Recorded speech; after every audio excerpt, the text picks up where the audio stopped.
In a small town where everyone knew one another's names, there lived a woman called Mama Daniel. She was known for only one thing, her deep love for her only son.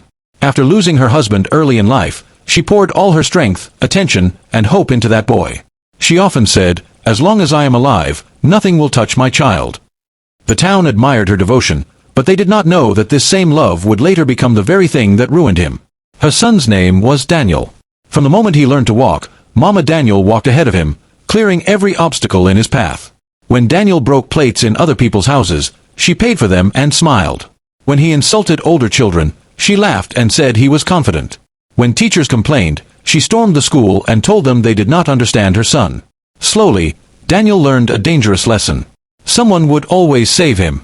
Mama Daniel mistook fearlessness for strength. One evening, an elderly man in the town called Elder James pulled Mama Daniel aside. He spoke gently and said that a child who is never corrected will one day correct himself through pain. Mama Daniel frowned and asked if he was saying she did not love her son.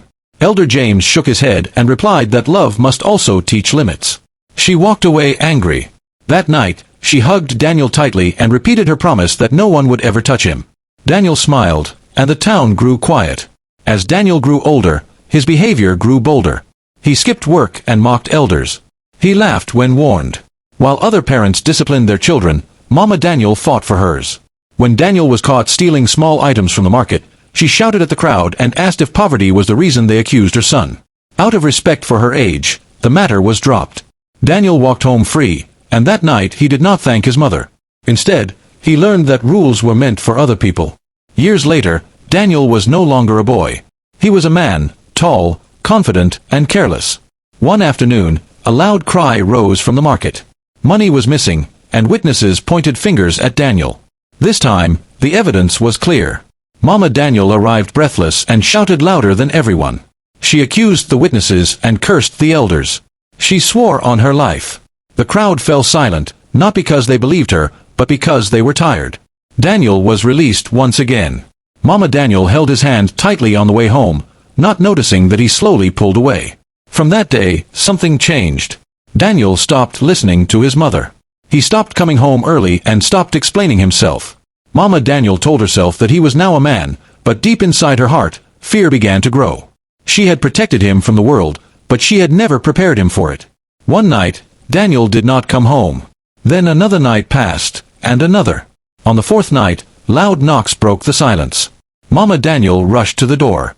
Men stood outside in uniforms, their faces cold and firm.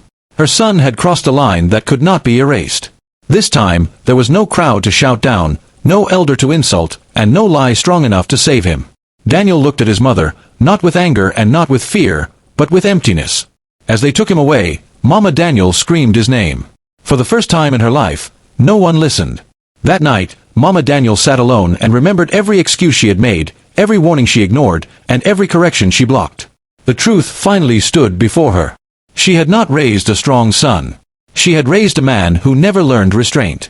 In the morning, Elder James passed by her house, and she could not lift her eyes. In our culture, love is not only protection. Love is correction, because a child who is never disciplined by parents will one day be disciplined by life, and life does not show mercy.